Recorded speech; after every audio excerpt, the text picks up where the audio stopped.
This is Plant-Based Briefing. Is a healthy diet more expensive? Part 2 by Nelson Huber-Disla at nutritionstudies.org. And I'm Marian Erickson, host of this plant-based podcast, where I curate and narrate with permission a variety of articles on plant-based and vegan living in about 10 minutes or less every weekday. And since this article was longer than that, I broke it into 2 episodes. I read part 1 yesterday, and then part 2 is right now today. So now let's get to today's plant-based briefing. Is a healthy diet more expensive? Part 2 by Nelson Huber-Disla at the Colin Campbell Center for Nutrition Studies at nutritionstudies.org. N of 1. We generally discourage readers from putting too much stock into anecdotes. While personal experiences can be helpful, they're weak evidence for a claim. That said, I was curious to see how much my wife and I spend on groceries compared to average Americans, and the results surprised me. We keep a fairly detailed budget, so our expenses are well accounted for at the end of each month. Last year, we spent just under $170 per week at the grocery store.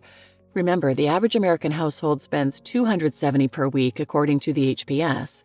We don't have kids, but even if we did, I'm confident we would maintain a lower spending than average. We enjoy a whole food plant-based diet containing a wide variety of fruits, vegetables, legumes, whole grains, nuts, and seeds. Although seasonality is a factor in what we choose, which likely translates into spending less, we generally do not go out of our way to find deals. If anything, I'm convinced we could spend significantly less on groceries than we do. We split our shopping between the local co-op, where we load up on bulk items like dried beans, whole grains, spices, herbs, etc., and produce that is predominantly organic and very often local or else fair trade certified, and a regional chain that carries a few of our preferred staples like whole wheat pasta, low-sodium vegetable broth, corn tortillas, unsweetened soy milk, etc. Most of our spending last year came from the co-op, as one would expect. We live in the second most populous metropolitan area of North Carolina, which is by no means one of the most expensive parts of the country, but our spending is lower than the state average. The average North Carolina household spends $266.23 weekly on groceries, compared to the top spenders nationwide, California, at $297.72, and two-person households in North Carolina spend $212.49 on average. Everything in my experience points to the same conclusion reached by the researchers cited above. If you want to thrive on a whole food plant-based diet but are concerned about your grocery bill increasing, you probably have nothing to worry about. The price of this healthy lifestyle is overstated if not completely imagined. If for some reason you do find your grocery spending out of control, you might find tips and guidance from the kind, supportive community of whole food plant-based enthusiasts in CNS Kitchen, linked here, our free online community. Avoiding the cost of unhealthy foods. Even if it were true that a healthy dietary lifestyle is more expensive, we should not forget the cost of illness and disease. The average American with diabetes spends more than $12,000 per year managing their disease. Cancer patients often spend far more than that, particularly in the end-of-life phase. Hospitals charge tens of thousands, if not more, for surgical procedures, many of which have unfortunately become quite common in recent decades. It's no wonder healthcare costs are the #1 reason Americans declare bankruptcy. Learn more about the cost of malnutrition, linked here. Even in California, the most expensive state for groceries in the country, the average single person spends thousands of dollars less on groceries, $9,200, than the average diabetic spends on managing their disease. By choosing an anti-diabetes diet, every dollar you save at the grocery store checkout is a dollar saved multiple times. Health is not only for the wealthy. The facts in this article might seem to make a pretty convincing case, but the psychological barrier remains. If enough people assume healthy foods are more expensive, they will be less likely to choose them. As long as a warped view of healthy foods persists, it will not matter how consistent and definitive the facts are. One difficulty mentioned briefly above is that far too many people mistakenly think they need specialty products. Dr. Colin Campbell describes this challenge in The Future of Nutrition, linked here. Quote, "Many of the foods touted as super also come with a super high price tag, which reinforces the average consumer's false impression that health is only for the wealthy. As health has become increasingly commodified, higher price has also come to imply higher health value. That healthy eating will break your budget is one of the most common, dangerous myths about healthy eating, and the sooner we upend that narrative, the better.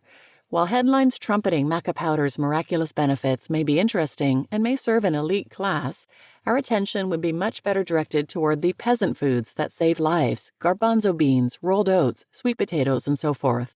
Unfortunately, those foods don't glow with the same luster, in part because they are so common, and the exclusivity of specialty foods is part and parcel of their appeal, unquote. But also, none of this is to discount the legitimate difficulties some groups will face when trying to shift to a healthier lifestyle. Perceived cost is only one of several barriers to making better decisions. Communities in both rural and urban areas often have to overcome unequal food access, a top priority of food policymakers on all levels, and many individuals feel they lack sufficient time to cook or familiarity with preparing healthier foods. Although these obstacles to healthier eating are not as frequently cited as perceived cost, they are not always easy to overcome. Learning how to prepare foods in a whole food plant-based diet can take time. Even though cost is not the issue we make it out to be, people still need support in other areas of their lives.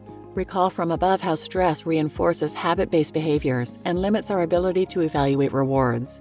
In the spirit of de-stressing, then, let's not make things worse than they need to be. It is more than possible to maintain a reasonable grocery budget or even save money while making wholesome decisions. You just listened to Is a Healthy Diet More Expensive? Part 2 by Nelson Huber-Disla at nutritionstudies.org. And I'm Marian Erickson, your host. I'll link a couple of episodes in the show notes that are related. You might want to check out 169, Is It Expensive to Be Plant-Based? Quite the Opposite, It Turns Out, by Dawn Yannick at thebeat.com. And 464 and 465, How to Save Money on Healthy Vegan Food, by Brigitte Gem at veganfamilykitchen.com. And I like how the author mentions many of the obstacles to eating healthier that aren't frequently cited as a perceived cost. The challenge about learning how to prepare foods in a whole food plant-based diet is a real one. I experienced that myself, but I had the privilege of the time and the resources to research.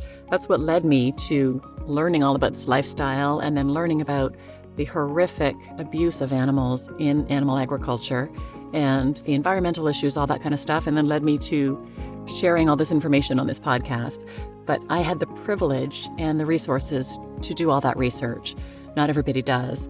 So I do recommend resources like veganfamilykitchen.com, simple, healthy, whole food, plant-based cooking.